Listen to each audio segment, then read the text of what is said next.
बोल रहे हैं कि खेसारी लाल यादव गाना चोरा चोरा के गा दे रहा है। नहीं, ऐसा कुछ भी नहीं है।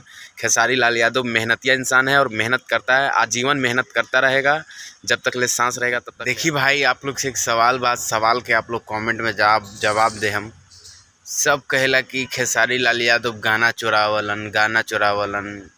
कोई भी गाना आवता तो उनका ऊपर गलत सलत वीडियो लोग बना देता, बोला था कि खेसारी लाल यादव का ये भी गाना चोरी का है।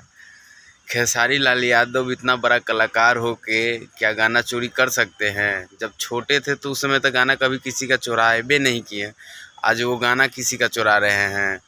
कोई भी गाना आ रहा है तो उन पे ब्लेम लग जा रहा है कि खेसारी लाल यादव गाना चुराए हैं। अरे भाई, टीआरपी पाने के लिए किसी भी कलाकार का आप लोग इतना बड़ा इंसल्ट ना करें, बेइज्जती न करें। और ख़ास करके राजन सिंह जो मुकुट है, मगहिया जवान, ये सब जितना जो है न, प्रदुमन पांडे, परदेसी का नाम है, ये लोग डायरेक्ट तीर निशाना पे लगावे ला कि खेसारी लाल यादव हमार गाना चोरी कर लेलन। अरे भाई, कह लोग कि खेसारी लाल यादव के नाम लेके हम फेमस होखल चाहतानी, चाहे हमरा व्यू नहीं आवता, हमरा व्यू बटोरे के है, ई सब कह। अरे खेसारी भैया से मिल ल लोग, मदद कर दिहन, लेकिन ई मत बोला कि खेसारी लाल यादव आप लोग के गाना चुराए हैं और गाना चुरा के गा दिए हैं।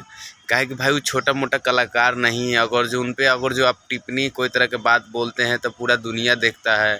हम तो इतने कहम कि कोई पे ब्लेम करे से पहले अपने अंदर भी झांकना चाहिए इंसान के। का तू आज तक कोई ऐसा काम नहीं कैले बारा जे तोरा लागे कि हम मन कहे कि हम गलत काम कैली हाँ।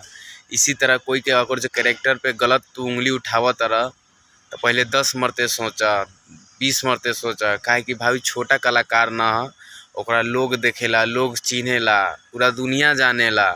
खेसारी लाल यादव के आप लोग ऐसे ब्लेम कीजिएगा कि गाना चुरा लिया, ये कर लिया, ये सब सही नहीं है, ये सब गलत है। आप लोग ये सब चीज़ को देखिए और ध्यान में रखिए कि ऐसा अफवाह ना उड़ाएं आप लोग, ठीक है दोस्तों। मेरा दिया हुआ जानकारी कैसा लगा, इसलिए ये वीडियो बना रहे हैं क्योंकि सब कोई बोल रहे हैं कि खेसारी लाल यादव गाना चोरा चोरा के गा दे रहा है। नहीं, ऐसा कुछ भी नहीं है।